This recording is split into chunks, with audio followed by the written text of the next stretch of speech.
هاي، ازيكم عاملين ايه؟ معاكم خلود ولسه بنتكلم في نفس الموضوع، والنهارده هنتكلم على مهارة السبيكينج، الكلام. ازاي انميها، ازاي امارسها لو انا مش حواليا اجانب، اعمل ايه في الموضوع. هنتكلم عنه، يعني ندي نبذه كده عن الموضوع النهارده. بس قبل ما ابدا بقى، لو انتوا على اليوتيوب، لان هو نفس الفيديو غالبا هينزل هنا وهنا، لو انتوا على قناه فان ايزي انجلش على اليوتيوب، ما تنسوش اللايك والكومنت والشير والسبسكرايب، وتفعلوا الجرس وتتابعوني على الانستجرام. ولو انتوا اوريدي على الانستجرام ما تنسوش اللايك والكومنت والشير.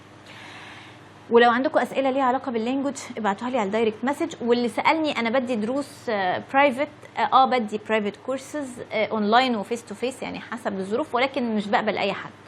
اوكي، هقول لكم ليه في فيديو تاني لوحده يعني. بس anyway، خلونا نرجع لموضوعنا وهو السبيكينج.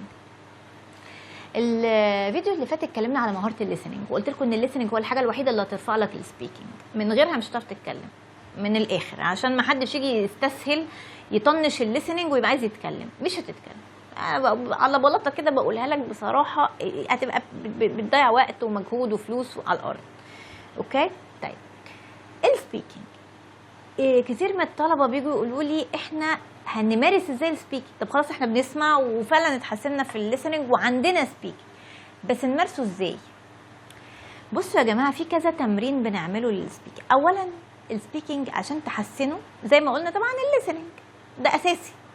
طيب السبيكينج بقى في حد ذاته، يا اما انك تبقى بتحتك باجانب، وده اللي هيفرق معاك بسرعه جدا جدا جدا جدا لاسباب عده. اوكي، مش بس عشان انت هتبقى بتاخد اللغه من المصدر، انت كمان هتبقى اتغلبت على مشكله الثقه اللي انا هتكلم عليها كمان شويه. وفي نفس الوقت يعني بتضطر تتكلم، يعني اللي هو انت لما بتتكلم برضو مع حد مصري ساعات تقول طب انا ممكن اقول لك الجمله دي بالعربي عشان انا مش عارفه اترجمها.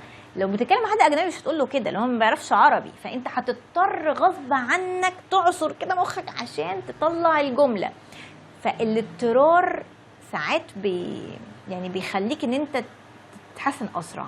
فاسرع حاجه هتفرق معاك في السبيكينج بعد الليسننج، عشان دايما هقول بعد الليسننج، اوكي، هي الاحتكاك بحد اجنبي، ويكون اجنبي نيتيف، يعني امريكان، كنديان، بريتش، او حد نيتيف لايك، يعني حد مثلا ايطالي، الماني، ايا كان، بس لهجته او لغته الثانيه انجلش وبيتكلمها زي اللغه الام. اوكي، ده بنسميه نيتيف لايك.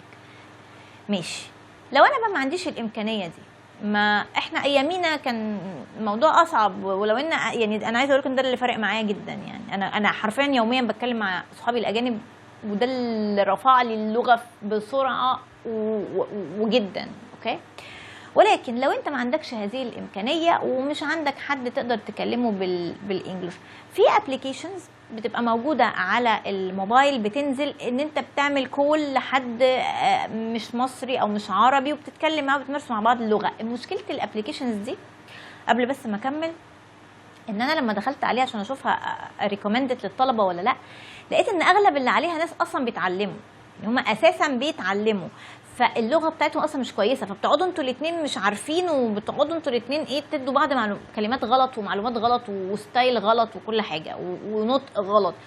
انا عايزاك تتكلم مع حد كويس في الانجليش. في ابلكيشنز بقى فيها تيتشرز اجانب، بس دي اعتقد بتبقى بمقابل مادي عالي يعني. اوكي، انما لو عايز حاجه فور فري اعتقد الموضوع صعب، الا لو انت كنت بقى بتلعب لعبه اونلاين مثلا وتعرفت على حد اجنبي فبقيتوا فريندز، وبقيتوا بقى بتتكلموا مثلا على فايبر، على واتساب، بالفويس whatever. وبالفويس يا جماعه، مش بالشات، يعني مش بالكتابه. الكتابه دي مهاره تانية، انا بتكلم بتتكلموا كده بالفويس. اوكي، طيب لو انا ما عنديش امكانيه حد اجنبي، ويا رب افتكر في اخر الفيديو اقول لكم ليه الاجانب بيطفشوا لما تيجي تصاحبهم وانت عايز تتعلم معاهم انجلش، يا رب افتكر المعلومه دي. طيب anyway، لو ما عنديش فكره ان انا اكلم حد اجنبي، اعمل ايه بعد الليسننج؟ تاني هقول في كم تدريب كده كنا بنعملهم. اول حاجه ان انت تدخل اوضه كده، تقفل على نفسك عشان الناس ما تقولكش انت اتجننت. اوكي، وتختار اي موضوع وتقعد تتكلم مع نفسك فيه بالانجلش وبصوت. مش لازم صوت عالي قوي، بس بصوت تسمع نفسك كأن حد قاعد قدامك وانت بتدردش معاه في اي موضوع بقى. عملت ايه النهارده؟ انا حاسس بايه؟ فرحان، زعلان، اكلت ايه، رحت فين، مثلا ذكريات حلوه، فيلم شفته اقعد اتكلم فيه كانك حرفيا قاعد قدام حد وبتتكلم معاه بالانجلش. اوكي، دي حاجه. تاني حاجه، بس مش قدام المرايه عشان ما تتجننوش، بس يعني معلش هو لازم تسمع نفسك كمان. تاني حاجه ان انتوا في طبعا ابلكيشنز على الموبايل بتعمل ريكوردنج للفويس. سجل لنفسك وانت بتعمل نفس الموضوع، ان انت بتتكلم في موضوع كانك بتلقي محاضره، بتدردش مع حد. سجل لنفسك وانت بتتكلم بالانجلش، وبعد كده اسمع اللي انت سجلته. ليه بقى بقول كده؟ لان يا جماعه الناس اللي عارفين جهاز النطق عند الانسان، انت ودنك بتتعود على صوتك. يعني ايه؟ يعني انا لو بتكلم كده وانا سامعه نفسي، انا ودني متعوده على صوتي فشايفاه عادي، يعني مش شايفاه صوتي العادي، مش هتقدر تحكم مستواي بقى عامل ازاي، لان ودني متعرفه على صوتي اللي طالع كده دايركت. اوكي طيب، لكن لو ودني سمعت الصوت نفس صوتي بس متسجل، علماء اللغه قالوا ان ودنك بتفتكر ان اللي بيتكلم ده حد غيرك، لان الصوت مش طالع من جواك، جاي لك من مصدر خارجي، جاي لك من موبايل او انت مسجله حته سموير يعني. فودنك بتهيأ لها ان ده مش انت، فلما بتسمع بتقدر تحكم على الكلام، تحكم اذا كان الاكسنت حلوه، النطق حلو، بتكلم بسرعه، بتلجلج في الكلام، كأنك بتحكم على حد بيتكلم قدامك مش على نفسك. لانك لو ما عملتش كده انت ودنك مش هتحس بتحسنك، انت متعود تسمع نفسك كل يوم، وده صح، وده تجربة صح، انا جربته شخصيا فعلا بيفرق. الاول اتكلم مع نفسك زي ما قلنا كده عادي.